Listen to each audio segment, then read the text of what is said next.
안녕하세요. 안녕하세요. 네, 저는 김영진 베이직 성형외과 임강원 원장입니다. 저는 김영진 베이직 성형외과에서 주로 눈 성형을 담당하고 있고, 특히 중년 눈 성형을 중점적으로 시술하고 있습니다. 네, 저는 동탄에서 거주하고 있는 59살 주부입니다. 이렇게 네. 좀 나이가 들면서 피부 처짐이 심하니까 네.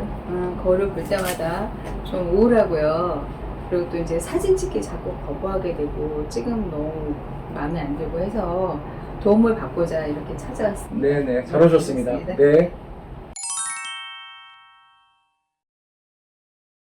저 눈썹 거상 수술하고 좀 이렇게 자연스럽게 되려면 얼마 정도의 시일이 걸리나요? 네. 이제 누구나 이제 어떤 수술을 받으면 이제 수술 후에 자연스러워지는데 얼마나 걸릴까 이게 되게 궁금하시고, 네. 그거에 따라서 여러 가지 뭘 결정하게 되는 경우가 많은데요. 이 눈썹 거상술은 예를 들어서 우리가 알고 있는 상안검 수술이나 뭐 이런 거에 비해서는 회복 기간이 굉장히 짧습니다. 그러니까 뭐 굉장히 자연스럽고 그러기 때문에 사실 수술하고 다음 날부터 일상적인 생활하는 데는 크게 지장 없으시고요. 네. 네, 그렇게 이해하시면 됩니다. 네. 네. 그러면 그 눈썹 거상 수술하고도 바로 출근이 가능한가요? 좀 전에 말씀드렸다시피 이 수술이 굉장히 뭐 부자연스러움을 만들거나 이런 수술이 아니기 때문에 뭐 수술하시고 나서 다음날 출근해서 일하시는데 특별하게 문제는 없으십니다. 네.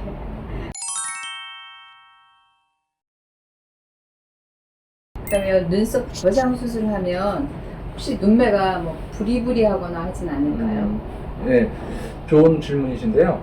그 눈썹 거상술이랑 비교되는 게 이제 보통 우리가 쌍꺼풀 수술, 상안검 수술인데, 네. 그거랑 비교해서는 눈썹 거상술은 이 눈매 자체가 굉장히 뭐 쌍꺼풀을 크게 하거나 눈매를 많이 변화시키는 수술이 아니기 때문에 네.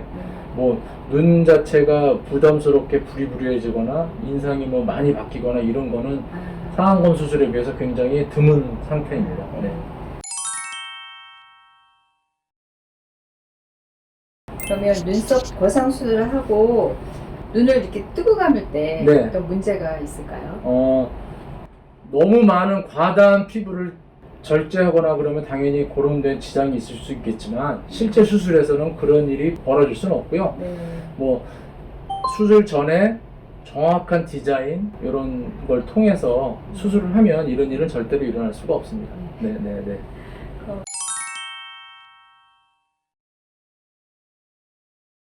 이 눈썹 거상술을 그러니까 하면서 또 같이 해서 좋을 만한 다른 수술이나 시술이 있을까요? 눈썹 거상술은 이제 눈썹 밑에서 처진 피부를 절제를 해내서 눈을 보다 좀 더 쉽게 뜨고 그 다음에 눈을 좀 더 크게 보이게 하는 수술이다 보니 그 눈 주위에는 특별하게 다른 조작을 가하지 않기 때문에 뭐 네. 예를 들어서 보톡스를 맞거나 아니면 앞트임을 하거나 아니면 쌍꺼풀을 좀 더 진하게 해서 찝어서 매몰 방법으로 쌍꺼풀을 진하게 하는 방법, 이런 것들을 같이 병행할 수는 있죠. 네. 그리고 눈썹 거상, 이 거상 재수술도 가능한지 아니면 그리고 가능하다면 어느 정도 시일이 지나고 난 다음에 해야 하는 건지 네. 말씀해 주세요. 눈썹 거상술을 해서 재수술하는 경우는 아주 굉장한 큰 문제가 생겨서 재수술하는 경우는 거의 없고요. 이제 좀 약간 부족한다거나 아니면 뭐 어떤 흉터가 생각보다 조금 더 보인다거나 이런 정도 수준인데, 그거는 그 흉터가 보통 아무는 데는 한 4, 5개월은 지나야 되거든요. 그래서 그 정도 시간이 지나서 하는 게 좋습니다. 그러니까 이렇게 4, 5개월 지나서 해야 되는 이유는 아까 서두에도 말씀드렸다시피 눈썹 거상술을 해서 뭐가 크게 잘못되고 이렇게 당장 초를 다퉈서 교정을 해야 되거나 이런 경우는 거의 없다고 네. 생각하시면 되는 거죠. 네. 네. 이 눈썹 거상술의 장점과 단점은 뭘까요? 장점은 뭐 일상으로의 회복이 빠르다. 그 다음에 자연스러운 눈매를 가질 수 있다.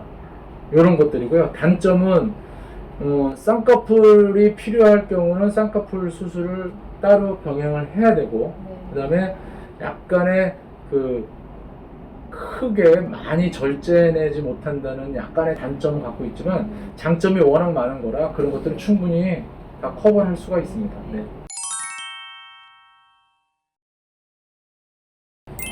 눈썹 거상술하고 이마 거상술 정확히 어떤 차이가 있나요? 눈썹 거상술은 흔히들 이제 눈썹 거상이라고 하면 상안검, 그러니까 눈꺼풀 피부가 처진 거를 해결하는 수술이라고 생각하시면 되고요. 네. 이마 거상술은 눈썹 자체가 많이 밑으로 처져 있는 경우, 그러니까 이마에 주름이 좀 많고 이런 경우에 이마를 들어 올리면서 수술하는 거기 때문에 그런 차이가 있죠. 그러니까 눈썹의 위치를 변동시켜 줄 수 있는 거는 이마 거상술이고, 그다음에 눈꺼풀 피부가 많이 처져 있는 걸 해결할 수 있는 건 눈썹 거상술이고, 이렇게 이해하시면 됩니다. 네. 그러면 이 눈하고 눈썹 사이 간격이 좁을 경우 그런 경우도 가능할까요? 아주 좋은 질문이신데요. 이 눈썹 거상술이나 일반 상안검 수술을 하고 나면 눈썹과 눈 사이 거리가 좀 좁아지는 경향이 있어요. 그래서 수술 전에 그러한 눈썹과 눈과의 거리가 굉장히 좁으신 분들이 간혹 있으시거든요. 네. 그런 분들은 우선 이마 거상술을 권해드려요. 아까 말씀드렸다시피 이마가 너무 낮게 위치해서 눈과 눈 사이가 좁은 경우는 이마 거상술을 먼저 하고 그 다음에 봐서 상안검 수술을 하든지 눈썹 거상술을 하든지 이렇게 진행되고 있습니다. 네. 눈썹 거상술을 하고 나면 이렇게 눈덩이에 가려져 있던 라인 있잖아요. 네네. 그게 드러난다고 하는데 그게 사실까요? 물론이죠. 예, 눈썹 거상술도 눈꺼풀 피부가 처졌을 경우 보통 수술을 하는 시술이기 때문에 당연히 눈썹 거상술을 하면 눈꺼풀 피부가 당겨지면서 올라가서 네. 그 처진 피부에 가려졌던 뭐 속눈썹의 모습이라든지 네. 아이라인이라든지 이런 것이 확연하게 드러날 수 있죠. 네. 그러면 이 눈썹 거상술을 젊은 나이에 뭐 10대라든가 혹시 20대 그때도 할 수 있는 건가요? 흔히는 하고 있지는 않지만 그래도 10대나 20대나 뭐 30대 중에서도 이게 쌍꺼풀 수술이나 이런 걸로 해갖고는 결과면에서 전후가 별 차이가 나지 않는 분들이 간혹 있으세요. 그러니까 눈꺼풀 피부가 굉장히 두텁고 이러신 분들은 아주 간혹 눈썹 거상술을 권해드려요. 네.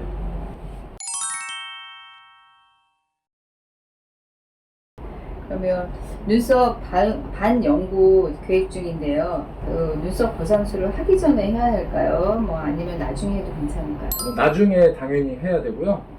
그 이유는 뭐 눈썹 거상술을 하게 되면 그 눈썹에 살짝 보일 수 있는 흉터가 생길 수도 있거든요. 근데 그 대부분은 한 1개월 정도 지나면 거의 안 보이는데 그것마저도 커버를 하고 싶으신 분들은 그때 반영구 과정을 하면서 그 흉터 부분도 반영구로 살짝 컴프로치하면 훨씬 좋겠죠. 네. 그런 차원에서 수술 후에 눈썹 모양을 다 보고 그 부위를 하는 거를 권해드립니다. 네.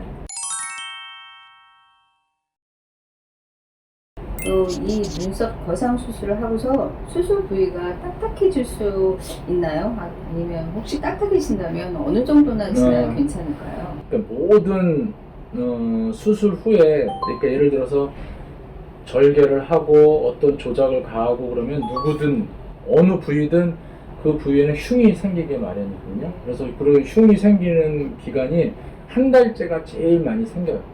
그때 만져보면 그 수술한 부위가 딱딱하고 자기 피부 같지 않은 느낌이 나오는데 그 정도 한 달이라는 시간이 지난 후부터 차츰 부드러워지고 이제 완전하게 부드러워지는 데는 보통 한 4-5개월 정도 소요된다고 보시면 되고, 그래서 어떤 재수술을 계획하고 시행하려면 우리가 보통 뭐 최소 뭐 4-5개월, 6개월을 지나야 된다고 하는 이유가 이런 이유에서 그때 수술하는 걸 권해드리고 있는 상태입니다.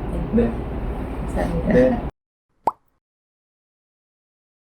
오늘 많은 도움 되셨나요? 네, 궁금한 거 많이 여쭤봤고요. 네. 네, 감사드립니다. 네. 하여튼 더 궁금한 거 있으시면 댓글이나 이런 걸 남겨주시면 네. 성심동의과 답변해 드리겠습니다. 네. 감사합니다. 네. 좋은 말씀. 네.